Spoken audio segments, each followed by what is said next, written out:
ورحمۃ اللہ وبرکاتہ۔ الحمد للہ وحدہ والصلاۃ والسلام علی من لا نبی بعد، اما بعد فاعوذ باللہ من الشیطان الرجیم، بسم اللہ الرحمن الرحیم۔ قال اللہ تبارک و تعالی فی القرآن المجید والفرقان الحمید، والذین جاہدوا فینا لنہدینہم سبلنا وَإِنَّ اللَّهَ لَمَعَ الْمُحْسِنِينَ۔ وقال الشاعر، علم تو کرتا ہے، علم کی تجھے پرواہ نہیں، علم تو کرتا ہے، علم کی تجھے پرواہ نہیں، علم سے دل لگا کر دیکھ، علم بے وفا نہیں۔ سامعین محترم، عزیزان ملت، علم دین اہل اسلام کی بنیادی ضرورتوں میں سے سب سے زیادہ ضروری ہے، اس لیے کہ یہ دنیا میں سعادت مندی اور آخرت میں کامیابی کا ذریعہ ہے۔ یہی وجہ ہے کہ مسلمانوں کی کثیر تعداد ہر دور میں علم دین کی مشتاق رہی ہے۔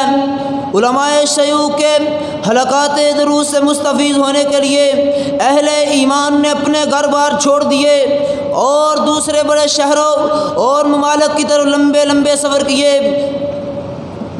علم کی پیاس بجھانے کی خاطر طرح طرح کی صعوبتیں اٹھائی۔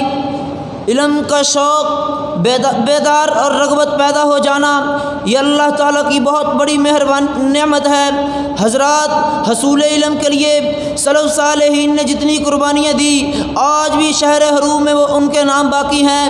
نہ انہوں نے اپنے اس مقصد کی تکمیل کے لیے دنیا کی شان و شوکت، مال و دولت، جاہ و حشمت کو بالا طاق رکھتے ہوئے حصول علم کے سفر پر گامزن ہوئے۔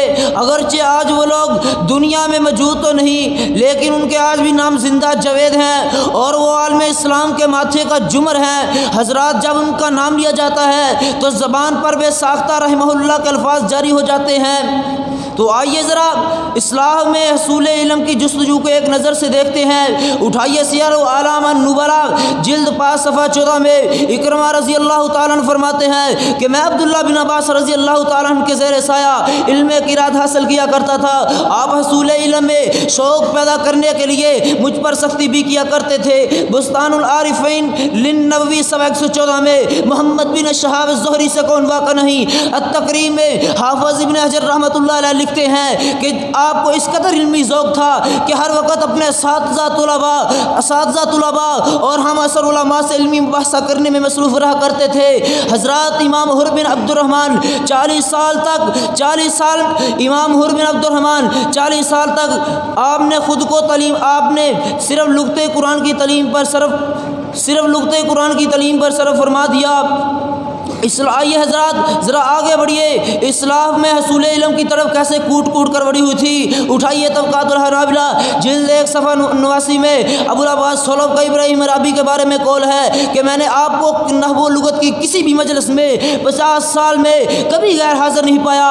حضرات، اٹھائیے تذکرۃ الحفاظ جلد 2 صفحہ 519 میں امام ابراہیم جوہری، ان کو علم کا اتنا شوق تھا، علم کی اتنی طلب رکھتے تھے، لیکن اگر کسی حدیث کا ایک راوی ہوتا تو آپ اس کے مزید واسطے اور راوی اکٹھے کرنے کے لیے کئی ملکوں، کئی شہروں کا سفر کرتے، اس کے ممکنہ دستیاب راوی اسناد کو جمع کرتے۔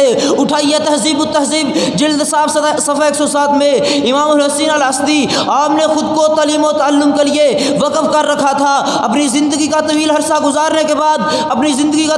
گزارنے کے بعد حصول علم میں 50 سال تک لوگوں کو حدیث و فقہ کے لیے تعلیم دیتے رہے۔ حضرات، ذرا اس سے بھی آگے بڑھیے، اٹھائیے معرفت القراء الکبار جلد 2 صفحہ 172 میں امام خلف بن حشام اپنے متعلق فرماتے ہیں کہ علم نحو کی ایک بحث میری سمجھ میں نہیں آ رہی تھی تو میں نے اس کو سمجھنے کی خاطر کئی ملکوں، کئی شہروں کی طرف سفر کیے۔ حضرات، کئی ملکوں، کئی شہروں کی طرف سفر کیے۔ کثیر وقت کے علاوہ 80,000 درہم خرچ کر کے اس بحث کو سمجھا۔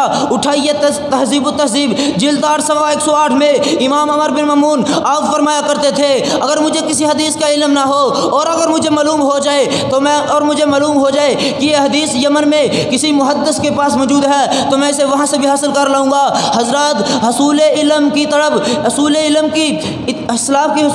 طرف اتنی محنتوں کو دیکھ کر شاعر بھی تڑپ اٹھا۔ شوق ہو رہنما تو کوئی چیز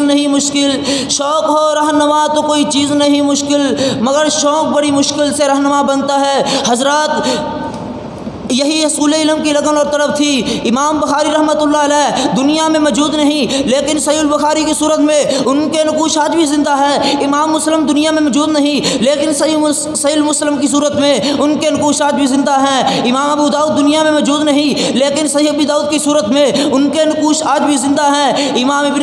امام ترمذی رحمۃ اللہ علیہ دنیا میں موجود نہیں لیکن جامع ترمذی کی صورت میں ان کے نقوش آج بھی زندہ ہیں۔